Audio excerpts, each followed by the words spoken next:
ओम नमः शिवाय। हर हर महादेव। है भगवान शिव सावन के महीने में जो सुहागन महिला यह एक काम कर लेगी उसकी हर मनोकामना होगी पूरी, और यदि कोई कन्या यह काम करेगी तो उसे मनचाहा वर मिलेगा। है भगवान शिव। यदि सावन सोमवार में आपके भक्त से कोई भूल हो जाए तो क्षमा करें, हम सब आपकी ही संतान हैं। और जो इस वीडियो को लाइक करें उसके दुख दर्द और गरीबी को दूर कर देना लाइक जरूर करें। सावन की हार्दिक शुभकामनाएं। दोस्तों, सावन सोमवार के पवित्र दिन में यहां पर बांधें एक जोड़ी हरी चूड़ियां। 24 घंटे के अंदर में देखें, चमत्कार सावन का महीना होता है, मर्यादा एवं भक्ति का महीना होता है। सावन के पूरे महीने पर भगवान भोलेनाथ जी का नियंत्रण माना जाता है। कालों के भी काल कहे जाने वाले महाकाल शिव शंभू को सावन का महीना बहुत ही खूबसूरत लगता है। इस समय सूखे पड़े बंजर बाग खिलखिला उठते हैं, चारों ओर हरियाली ही हरियाली दिखाई देती है। सावन का महीना लड्डू गोपाल श्री कृष्ण को अति प्रिय है। अपने बाल गोपाल रूप में भगवान लड्डू गोपाल वृंदावन में सावन में स्नान अवश्य करने आते हैं। श्री कृष्ण सखियों के साथ मिलकर वर्षा आदि में स्नान करते हैं और नृत्य आदि करते हैं। दोस्तों, ऐसा माना जाता है कि सावन के पूरे महीने भर भगवान भोलेनाथ जी की पूजा पाठ करने से वे शीघ्र ही प्रसन्न होते हैं। सावन का पूरा महीना भगवान भोलेनाथ का प्रिय महीना है। इसकी अनेक पौराणिक कथाएं एवं धार्मिक मान्यताएं भी हैं। दोस्तों, जनसाधारण लोग किसी और महीने में संयम नियम का पालन करें या न करें, लेकिन सावन के महीने में संयम एवं नियम का पालन जरूर करते हैं। सावन में जो लोग व्रत आदि करते हैं उन्हें पूरे महीने भर लहसुन प्याज तथा किसी का झूठा भोजन भी नहीं करना चाहिए, क्योंकि इस समय व्रतधारी भगवान शिव की शरण में होता है। तो आप कोई भी ऐसा पाप न करें जिससे भगवान शिव क्रोधित हो जाए। तो आज की जो वीडियो है बहुत ही सुंदर है, ज्ञानवर्धक जानकारी है। इस वीडियो को अपने फायदे के लिए जरूर पूरा देखना है, क्योंकि अधूरा ज्ञान हमेशा अधूरा फल ही देगा और भगवान शिव का अपमान भी माना जाएगा। इसलिए सावन के शुभ अवसर पर वीडियो को अंत तक जरूर देखें और कमेंट में अपनी राशि जरूर डाल दीजिएगा। यदि हमारे पास कोई उपाय होगा तो वह हम आपके कमेंट का रिप्लाई में जरूर बताएंगे। सावन के महीने का विशेष महत्व कुछ इस प्रकार से है। दोस्तों, सावन के महीने में ही समुद्र मंथन हुआ था।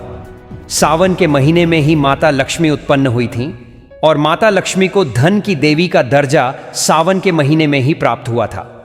सावन के महीने में ही भगवान भोलेनाथ भूलोक पर आ जाते हैं और भूलोक पर जिनके घर पर शिवलिंग रखा हुआ होता है उनके घर में भगवान आंशिक रूप में जरूर आते हैं। दोस्तों, इस माह में भगवान विष्णु योग निद्रा में चले जाते हैं, तो सृष्टि का जो भार होता है वह भगवान भोलेनाथ संभालते हैं।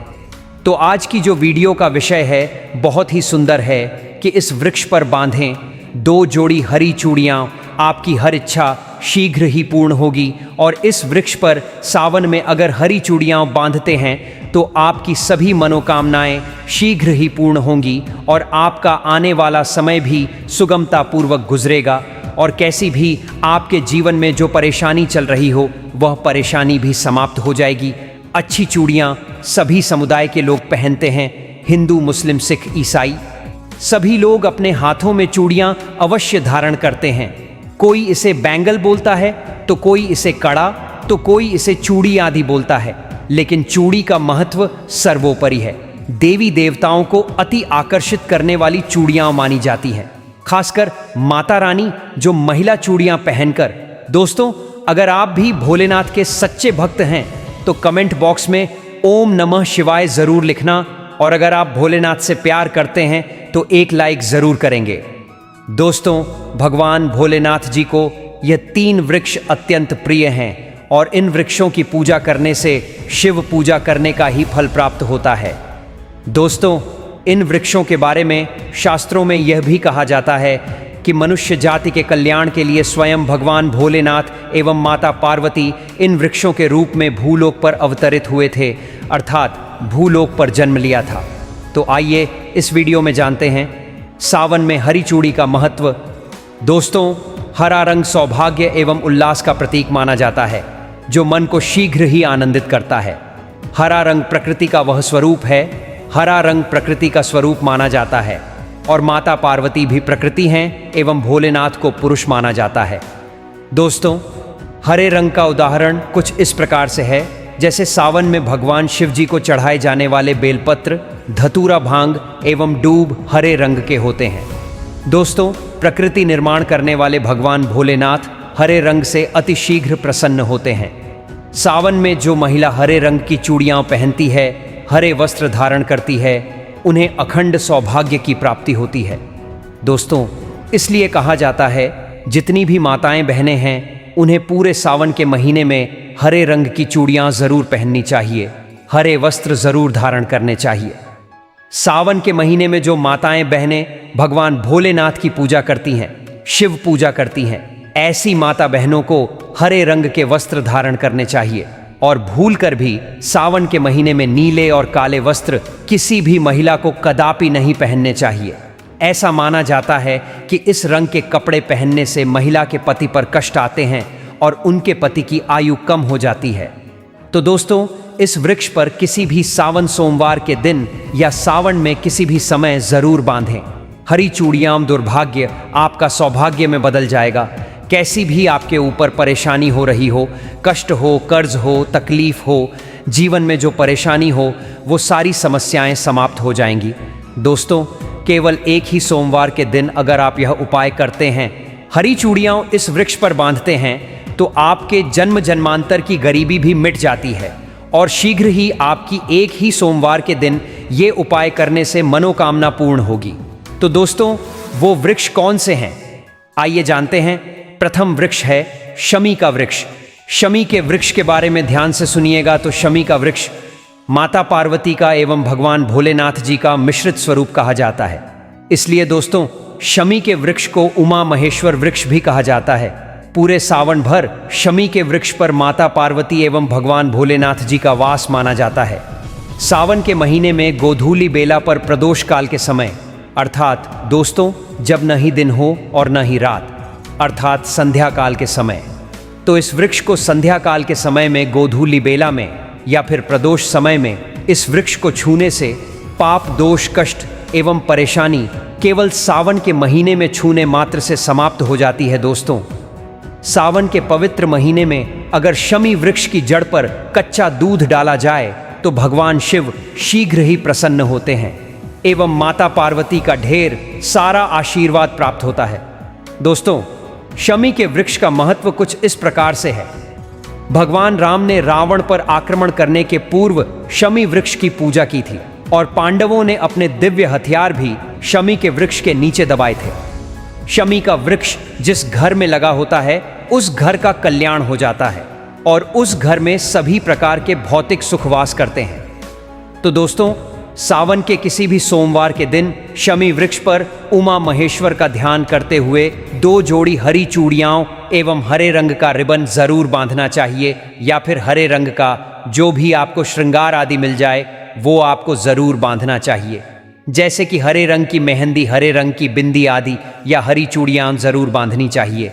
दोस्तों, कैसी भी आपकी मनोकामना हो वह एक ही बार में पूर्ण हो जाएगी, क्योंकि इस खास समय पर यानी सावन के समय में भगवान शिव खास तौर पर धरती पर भक्तों से मिलने आते हैं और शमी के वृक्ष में स्थायी रूप से वास करते हैं। शमी का वृक्ष छूने मात्र से आपकी मनोकामना शीघ्र ही पूर्ण हो जाएगी। पूरे सावन भर अगर शमी के पत्ते भोलेनाथ जी को उनकी पूजा में चढ़ाते हैं तो इससे अष्टलक्ष्मी आपके घर में वास करती है।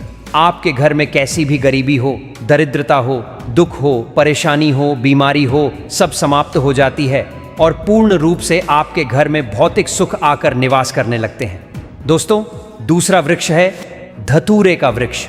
धतूरे का वृक्ष भगवान भोलेनाथ के उग्र रूप काल भैरव के अंश से उत्पन्न हुआ है। ऐसी मान्यता है कि शिवलिंग पर धतूरे के पत्ते या पुष्प चढ़ाने से राहु, केतु एवं शनि के कुप्रभाव समाप्त होते हैं। धतूरे के वृक्ष पर सावन के किसी भी सोमवार के दिन अगर 2 जोड़ी हरी चूड़ियां बांधें तो शत्रुओं से छुटकारा मिलता है एवं शत्रुओं का सर्वनाश होता है। और दोस्तों, सावन सोमवार के दिन धतूरे का वृक्ष छूने मात्र से भगवान शिव आपके घर में दौड़े चले आएंगे। दोस्तों, अगर सावन के किसी भी शनिवार के दिन धतूरे के वृक्ष पर बाबा काल भैरव का ध्यान करते हुए हरी चूड़ियां अगर बांधी जाए तो घर से भूत प्रेत बाधाएं सब नष्ट हो जाती हैं, भस्म हो जाती हैं एवं छोटे से धतूरे की जड़ अगर घर के किसी भी कोने में छुपा दी जाए या घर में जमीन में गाड़ दी जाए तो भूत प्रेत इत्यादि का वास घर में कभी नहीं होता। घर से सभी बाधाएं शिव के वास होने से भाग जाती है। दोस्तों, तीसरा वृक्ष है बेल का वृक्ष। अगर भगवान शिव को बेलपत्र न चढ़ाया जाए तो सावन का व्रत अधूरा माना जाता है और बिना बेलपत्र चढ़ाए शिवलिंग पर जल भी व्यर्थ हो जाता है। इसलिए जब भी आप भगवान शिव पर बेलपत्र चढ़ाएं तो 5 बेलपत्रों पर उसके ऊपर श्री राम अवश्य लिखें। इससे भगवान शिव जल्दी और अत्यंत प्रसन्न हो जाते हैं। दोस्तों, सावन में बेल वृक्ष छूने से कई तीर्थों का लाभ मिलता है। सावन में इस वृक्ष को क्यों छूना जरूरी है, आइए जानते हैं बेल वृक्ष की महिमा को। बेल का वृक्ष, मैं आप लोगों को कई बार कई कथाओं में बता चुका हूं कि यह जो बेल का वृक्ष है माता पार्वती के स्वरूप कहा गया है। तो यह वृक्ष माता पार्वती के पसीने से उत्पन्न हुआ है। स्कंद पुराण में बहुत ही स्पष्ट तरीके से बताया गया है। इसके पत्तों में शिव और डाली में पार्वती, जड़ में ब्रह्मा एवं तने में विष्णु जी स्वयं रहते हैं। संध्या काल में ऐसा माना जाता है कि शिव मंदिर के समीप जो बेल के वृक्ष हैं, इसके नीचे अगर कोई भी व्यक्ति सावन में शाम के समय, वैसे तो इसे डेली जलाना चाहिए, लेकिन अगर सावन के पावन दिनों में शाम के समय अगर भगवान शंकर जी का कोई भी शिव मंदिर है तो उसके किनारे जो कोई बेल का वृक्ष हो वहां पर आप एक घी का दीपक जला दीजिए। इसे बहुत ही उत्तम कहा गया है। वैसे अगर आप घी का दीपक जलाते हैं तो आपको धन गुण एवं परम शिव भक्ति की प्राप्ति होती है। दोस्तों, इस वृक्ष को छूने से पाप तत्काल नष्ट हो जाते हैं। कैसा भी आपके जीवन में पाप हो, दूर हो जाता है। तो आपको करना क्या है, देखिए, जो बेल का वृक्ष है इसे बहुत ही उत्तम कहा गया है। माता लक्ष्मी को भी बेल के वृक्ष का अवतार लेना पड़ा था एक कथा के अनुसार। इसके बारे में मैं एक कथा भी बता दूंगा कि क्यों माता लक्ष्मी को बेल के रूप में बेल के वृक्ष में अवतरित होना पड़ा था। मैं इसके बारे में भी एक कथा आपको बता दूंगा। तो आपको सावन के पवित्र दिनों में बेल के वृक्ष के नीचे हो सके तो घी का दीपक जरूर जलाए। घी का दीपक बहुत ही उत्तम कहा गया है। अन्य वृक्षों को जैसे आपने मक्खन चढ़ाया, बताशे का भोग लगाया, बेल के वृक्ष को माता पार्वती तथा भगवान शंकर का स्वरूप ही कहेंगे। बेल के वृक्ष की जो जड़ होती है, इसके जो मूल भाग होते हैं, इसमें समस्त तीर्थ आकर निवास करते हैं। इसीलिए सावन के महीने में कहा जाता है, जो लोग अगर तीर्थ धाम नहीं जा सकते, तीर्थों के दर्शन नहीं कर पाते, तो ऐसे व्यक्ति बेल वृक्ष के नीचे 1 महीने तक घी का दीपक जला लें तो संपूर्ण जितने भी तीर्थ होते हैं उनके घूमने का बराबर पुण्य की प्राप्ति होती है।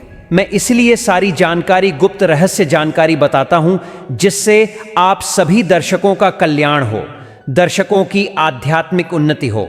सभी को धन की जरूरत नहीं होती, किसी को पुण्य की प्राप्ति की जरूरत होती है।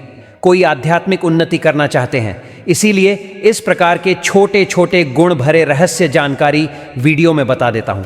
दोस्तों, अब करना क्या है, सावन के शुभ मंगल दिनों में इस वृक्ष को छूना है। माता पार्वती से प्रार्थना करनी है कि हे माता पार्वती, आप ही शक्ति स्वरूपा हैं, लक्ष्मी हैं, धन की देवी हैं, आप ही संसार को चलाने वाली देवी हैं।